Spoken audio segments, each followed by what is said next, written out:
Lawanda Pulley, coming to you again with the City Speaks. We're out on location today. We have somebody special in our community who wants to share something with you. I'd like to introduce you to Mr. Robert Wilson. Robert was an inmate at the Nuesse Correctional Facility when the COVID outbreak came. He was one of those inmates that was diagnosed with COVID and has been released. So, Robert, thanks for sharing your story with us, and we just want to welcome you to the City Speaks. Yes. So, tell us about what happened and how you got diagnosed with the COVID. Okay, as being housed an inmate, at Nuesse Correctional, I was housed in a facility with 60 other inmates, and when the COVID outbreak came out, we had a town hall meeting to try to prevent, what we were going to do to prevent inmates from getting the coronavirus inside of the prison. And we had this meeting, I think around March the 12th. Okay. And I know the state was supposed to shut down all transfer in and out of facilities on March the 16th. No inmates get no visitation. That means no visitors coming in. That was to prevent inmates from getting COVID-19. But due to the fact of this, about the visitation, so in the transfer, they never stopped transferring inmates in. So Nuesse Correctional kept constantly accepting other inmates in from other prisons, which was Craven, which is a processing facility where inmates come in off the street. So, and the deal was, if inmates come in on the bus, like from Craven, they had to go to quarantine before being put in regular population. So they don't acknowledge that. So as it goes on, we trying to prevent the kid from getting COVID. Everybody on there walking on needles and pins. So in me personally, myself, I got rubber gloves on, and I'm overwhelmed about trying not to catch this disease, right? Because I'm like, maybe 30 days of coming home, and I'm like, I can't go home. And my daughter, I'm calling her. She was like, Dad, I hope they let you go because I don't want you to get sick, catch coronavirus, all this. I said, well, baby, look, don't worry about it. I'm good. So as the time goes on, March the 27th, 2 inmates, they locked up saying that they had COVID-19. So when the test results come back April the 2nd, they tested positive. Now it's an uproar at the prison. So they had a riot because the other inmates don't want to go in and was telling them. Were you a part of that riot? No, I wasn't. I was in minimum custody, which is green clothes, because I'm in the process of transitioning out. But the brown clothes inmates is the one that got life sentence and all them. So that's where you're going to get your buck from. They really don't care. Because, they care about their safety because they have to be there. They have to be there. And, right. And I can understand that, because if I was in brown clothes, I would have felt the same way they felt as about you got somebody that's tested positive for COVID-19, and then you got 240 to 244 people in a building with no proper ventilation and none of this here, where you can't get any air. So when did you actually get diagnosed? I got diagnosed in April. After all of this, it took from April the 2nd, from the time they found out these 2 inmates was positive, in less than 2 weeks, the whole camp ended up everybody with the coronavirus. So from the initial 2 diagnoses, in less than 2 weeks, with all the close association and dealings between the prisoners, it had spread like wildfire throughout the entire camp. I would say less than 2 weeks, because I got sick on the 8th. They diagnosed these 2 inmates on the 2nd, I believe, if I'm not mistaken. It was from March the 22nd that they locked them up, if I'm correct, and April the 2nd was when it aired on the news that 2 inmates at Nuesse tested positive. The 8th of April, that's when I end up sick, and I go to medical. I got a high temperature, was tested for the flu, then I was tested for COVID. So they was like, okay, well, if you take the COVID test, we have to isolate you and put you in quarantine. I said, okay, I don't have no problem with that. So I was put in quarantine, and I come out of D1 block. And while I'm in medical getting treated, they goes in the block checking temperatures. They come out with 5 more inmates. 5 more? 5 more. Just because of you? Not because of me, but prior to me getting sick, it was another inmate that was in the block, because it was ordered for them to check the inmate temperature. So the nurses came around one night, was checking temperature. White inmate was sitting there with a mighty high temperature. He had stuff wrapped around him, and he made a statement, "Oh, I know I'm sick, I got something." And the nurses and them like, "Well, why you ain't come to medical?" So then it was an uproar in the block. "Y'all need to get him out of here, because now he's risked the chance of making everybody in the block sick, blase this, blase that." So he goes back and lay down, and they let him go lay down. So I guess the sergeant or somebody next day said something to the superintendent. So the superintendent and the assistant superintendent, they come in the block, get him out. And this was like maybe that before that Wednesday, I say was that Tuesday. Well, I'll say Monday or Tuesday. So end up that Tuesday night I had chills, real bad chills that night. So when the nurse came in that morning, she checked my temperature. My temperature was like, I said maybe 99.7. So, and I wasn't feeling too good, and then plus I had a cough, like a dry cough. I'm like, and I told one of my friends, I said, "Man, I got to go to medical and get checked out. I got a cough."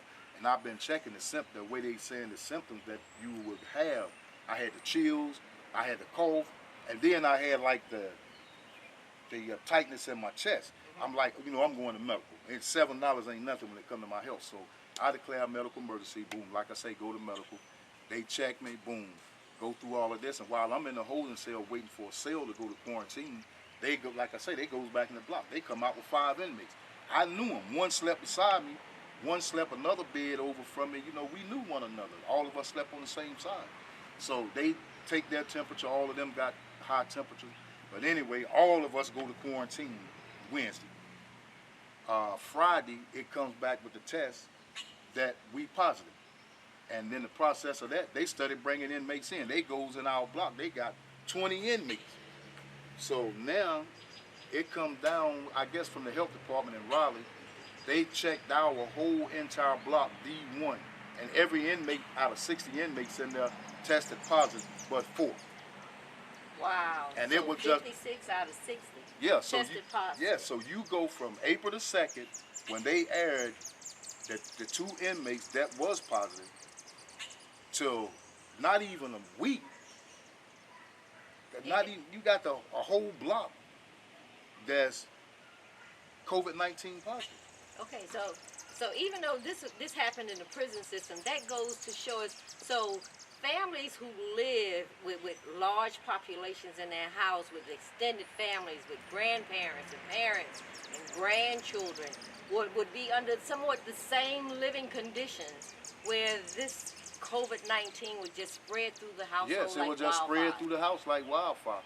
And I made a statement to the superintendent prior to this. I had a complaint. So I had my family, my friend, to call the prison because it come down from Raleigh that they were supposed to give us proper hand sanitizer, cleaning supplies, paper towels, and all of this. So they put the paper towels and all. They took the paper towels up. So they put the cleaning supplies out there. Now they don't want to give us paper towels. So I raised sand about it. And I had my people to call. I said, okay, how am I supposed to wipe and dry my hands if I go in the bathroom, use the bathroom, wash my hands, then I got to touch the sink, recontaminate my hand and all of this. So they end up with me complaining, and having my people to call down there with the superintendent. They put the paper towels out there. Now their complaint was, oh yeah, well the guys, they taking the paper towels, smoking cigarettes and all this. I said, well man, look, I don't have nothing to do with that. I care about my health and my safety. And I said, now what have 3 or 4 people that smoking cigarettes have to do with me? So you gonna jeopardize everybody's life and in prison over just cause 3 inmates want to smoke cigarettes in the paper towel. And that's what they do. And when I left there, they still didn't put paper towels out there. They took paper towels out. So you have to actually survive the best way that you can in this prison. And that's what them guys in there doing right now. They surviving the best way they can, looking out for one another. And I come from there, and I can tell you, it is terrible in that prison. People from the outside looking in, see different. But when you actually go in there, and you got a man that's laying right here, and you got a man that's laying right here, he can roll over and nearly kiss this man in the mouth, or reach out and touch this man right in his bed. That's how close some of the beds are. And the regulation for the capacity for the prison, for them dorms, is 50 people. But they got, what, 64 people in a block. So it's overpopulated. It's overpopulated. The prison is overpopulated beyond, way beyond a reasonable doubt. Okay, so we know you tested positive. So, and that's been almost a month ago now, right? Yes. Have you been retested yet? Okay, I got retested. Okay, I was in quarantine. I went in quarantine on the 8th. The doctor came in and told me, he said, well, Mr. Wilson, he looked at me one time. He said, look, he said, you don't look too good. He said, is you gonna make it? He said, I'm not gonna give up on you. You're not gonna give up on me.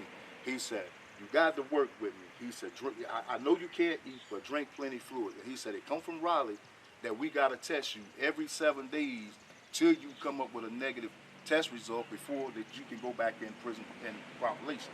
So this here was that Saturday. So the 15th was my daughter's birthday. I think it was that following Wednesday. So they came in that night. The nurse gave me a test. Never even knew what them test results were. The 15th, 16th, on the 18th, 2 o'clock in the morning, they come tell me, pack my stuff, I'm going back to population. I said, oh man, I'm not going back out there. Oh, you got to go out there, you get a write-up, blase this here. So I said, okay, I packed my stuff up around about like 2 o'clock, 2:30, they come get me. I'm so weak, the guys, they had to take my stuff and put it in the bucket because I can't even lift my mat up. Because I hadn't eaten and going on that long since I've been in there. So that was probably like maybe 8, 9, about 10 days, 11 10 days. So you had isolation in 10 days. Yes. You were retested. They On the never 15th. told you what your second diagnosis, Never. whether it And was cleared or anything. To this day, have to you this been day, tested? yes, I've been tested. So I raised saying about it. I said, look, I want another test. And I said, y'all didn't give me my test results on the 15th. So this round on the 24th, the 25th, I'm complaining to the nurse. So I go to the Sarge. I said, look, I'm about to go home. I want to take another test results. I said, I'm not going back out there in the street knowing that I'm positive for COVID and go out there and infect my people. And I said, then my mom got underlying health issues. I said, that way I don't know what I got to do as far as to protect myself as well as protect people in the public as well as my family. So end up, they give me another test on the 26th, which was that Sunday. The nurse called me that Sunday evening to give me a test. All right, that Monday on the 27th, the nurse called me in there. No, it was Tuesday, the 28th. The nurse called me in there and give me a copy of my test, which I got a copy of the test. So did your second test was negative? Said it was positive. Oh, still positive? Still positive. And I told him, I said, well, you know what? It can't help but to be positive because here's the simple reason why. You done took me out of quarantine where I was by myself and put me in a block with 60 people in a building with a total of 240 people, and everybody in there positive. Okay. So you had 2 positive testing, and you were released on your release date? No, I was I had a stroke on the 27th. I had a stroke the following week, and then which led I ended up having a heart attack. Okay. So I was released from the hospital. To come. Yeah, I was in the hospital at Rex Hospital, UNC Rex in Raleigh, in ICU because of a stroke and because of a heart attack, which the doctor said, you know, I was mistreated, I wasn't provided proper medical attention. On top of that, when I went to the hospital due to my arm, which was on the 21st, I had the stroke on the 21st, I said between the 21st and the 22nd at night when I went to sleep. So when I woke up on the 22nd, I couldn't use my arm. So I couldn't even pick my arm up. And when I did get a chance to pick it up, it would just go any way it wanted to go. So I go complain to the doctor. I end up go to medical. They send me out to the hospital on that Thursday, with the 23rd, 24th, I can't remember the exact date. And so I goes on to that Monday. Well, when they gave me my COVID paper back, the 27th to 28th, I was complaining about chest pain. The nurse tell me, oh, it ain't nothing but a muscle spasm. So this was that Tuesday. That Wednesday, I get up. I have real severe chest pain. So I end up complaining about that. I go to the Sarge, end up, boom, go back to Wayne. They call the helicopter to come get me. The doctor come tell me, well, the helicopter on the way to come get you because you having a heart attack. So they put IVs, blase this. Then they started giving me blood thinners, all this stuff here to try to keep me sedated and alive and stable till I can get to Rex Hospital. So I don't go by the helicopter because they won't let the officer go with me. Then they transported me by truck, which was 45 minutes away. So by the time I get to Raleigh, they done drove me up so much, I'm about out of it. And the only thing I know, I remember going into surgery with about maybe, I'm a bunch of people. I just seen a bunch of people laying on the table. I remember the only thing the woman told me, she put an X on my hand and said, don't move my hand. That's all I remember till I got come through in ICU. So then they came in and told me. So I was supposed to be released from prison on the 30th, which was that Thursday. So when I'm in the hospital that Wednesday, they don't release me from prison until May the 1st. So when you got released, you were released and placed here in Rocky Mount? Placed here in Rocky Mount. Because my parole officer, they gave me another test at the hospital, which was that Friday, May the 1st. And the results come back in an hour, and the doctor told me, said, you still positive. So now he said, well, quite naturally, you still gonna test positive because you've been around people that's been positive, which is a lot of people. And so, you know, he broke it down to me and explained it to me. He said, well, you know, as long as you're in a confined building, you don't have a mask, people coughing, it stays in the air for like 3 hours, blah, blah, blah, so I'm still exposed to it. And you're not gonna get rid of it until that you actually quarantine. And he said, when you leave here, you might wanna go in quarantine. And quarantine yourself, he said, that's probably the only way that you're gonna get rid of it. And like I said, you know, I care about my health and the safety of other people, because I wouldn't wanna dare come out and knowing that I'm positive and be out in the street like multiple people and that people are right now and giving nobody COVID-19. So you've been quarantined, self-quarantined here? Yes, I've been here since May 4th. Okay, so you've been in self-quarantine since May 4th? Yes. So are there plans to retest yourself? Yes, ma'am. You know, which will be Monday. And fortunately, with the help of you, that you're going to do one and the health department going to do the other one. And hopefully my test results come back good, because if not, I'm still going to be right here because I already made plans with Dennis until I get a negative test result. So you're not going home until you get negative? Until I get negative. I don't feel right going in the street because not knowing that I'm still positive. I have people say, well, you know, you can go to quarantine for 14 days and this and that, but you know, that 14 day don't carry no weight, because if you still got the virus in you, you still contagious. That's true. And you know, if people don't believe that, you know, you can go sit in the house 14 days all day long, and then you go out in the street and you around people and not being conscious of what you're doing, hugging on people, and you infecting people, more people, and it's spreading disease on and on and on and on. And I have a best friend of mine, I talked with them yesterday for a prime example. Her sister worked at the prison in Atlanta, in Georgia. Their dad died. They had the funeral. And she told me, she said, I feel bad, said I got a cough, lost the appetite, said I got diarrhea, and said I'm sweating. I said, you know what? I said, I hate to tell you, I said, but you need to go get checked out. I said, well, them symptoms are having COVID-19. Then she come out and told me, said, yeah, my sister in the hospital right now, that's what she got. And said, me and my sister, we've been mingling together since my daddy died, and you know, because she had to comfort me and blah, blah, blah. So I said, yeah, them symptoms of it right there. And I told her what she needed to do, check the temperature, and I said, you need to go get tested. So tell us, how do you feel right now? I feel good. I feel like dancing, really, one thing, but I feel good. And you know, all of the symptoms that I had prior to COVID, I had lost the appetite. Like I say, I didn't eat in 12 days. I couldn't get enough water. I drank water constantly. And I had chills, high temperature, and I had none of them symptoms.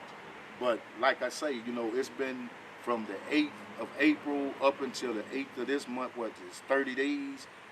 Prior to that, well, we going on what, 30, maybe 40 days. But you know, prior to, due to the fact that I've been around inmates, people that was multiple people. You said 240 people in a building that's still positive. Quite naturally, you'll never clear your system. I'm never going to clear my system until I get that self-quarantine. And so like I said, I feel good. I got an appetite. My little 19 pounds that I lost, I got them back. I'm glad to hear that. Because I've been eating up everything that comes in my sight right now. But I feel good though, but still, the point about feeling good and my health is whether you care about the next person or not. And that's the main thing. And like I said, I don't want to leave and go nowhere until I am clear, get a negative test. then I'm good. Then I can go on my mission to help other people to survive and beat this virus. Well, Robert, we want to thank you for sharing your story with us today. So you heard it here. Someone who has actually had COVID, we really don't know what his diagnosis is at this point in time. That's why we're sitting here practicing our social distancing, but we wanted you to be able to see us. So that's the reason why we're not wearing masks, but we are practicing our social distancing. So take this. If you have been diagnosed positive with COVID-19, just because you did the self-screening, just because you have done everything, until you go back and get a retest and a confirmation that the virus is not active in your system, you could be infecting other people. And that's facts, 100% true. All right, so this is Lawanda, and we thank you again, Mr. Robert, and this is The City Speaks.